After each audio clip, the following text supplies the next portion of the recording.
the bread of life.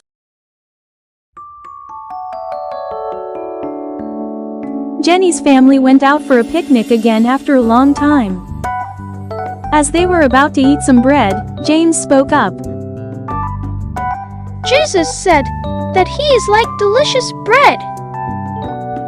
It's not delicious bread, it's the bread of life. Yes, the bread of life.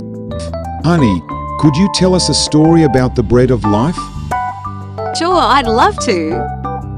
The day after Jesus fed the 5,000 in Bethsaida, people came to the seaside of Bethsaida early in the morning to meet him. But Jesus was not there.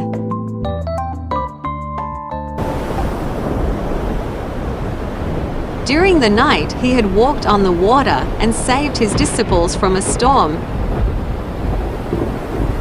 and then went to Capernaum. So the people gathered again in Capernaum to see Jesus. They were happy to see him. Teacher, when did you come here? But Jesus didn't just greet them with joy. He knew they didn't think of him as the one who could save them from their sins. They only thought of him as someone who could heal the sick and fill their stomachs with bread. So Jesus said, Do not work for food that spoils, but for food that endures to eternal life. Where can we get food that gives eternal life? I'd love to eat that bread. This bread I will give to you, so do the work of God.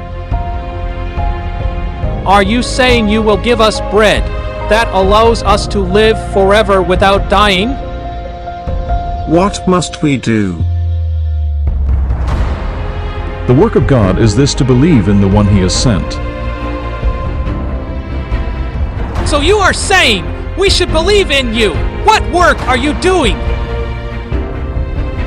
Our ancestors ate manna from heaven in the wilderness.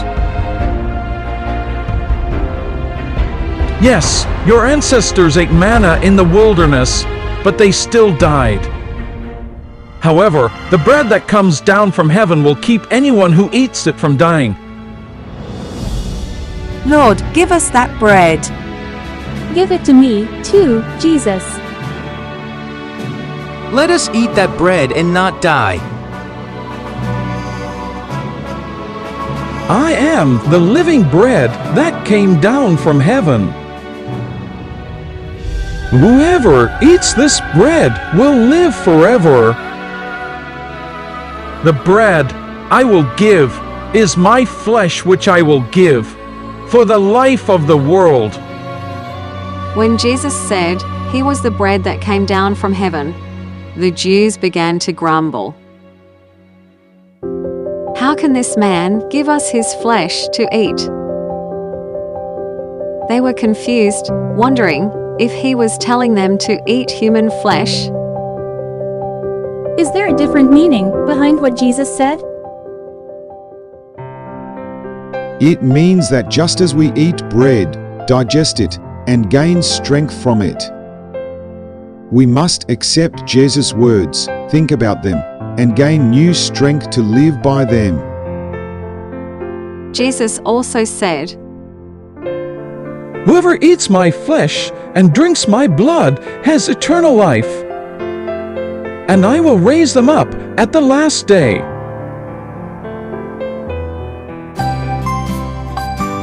Children, today's story is about Jesus, the bread of life. We must accept the words of Jesus, who is the bread of eternal life. Always think about them and live by them. Then, on the last day, Jesus will give us eternal life. Follow the words of Jesus. I am the living bread that came down from heaven. Whoever eats this bread will live forever. John chapter 6 verse 51. Well done. See you next week. Goodbye.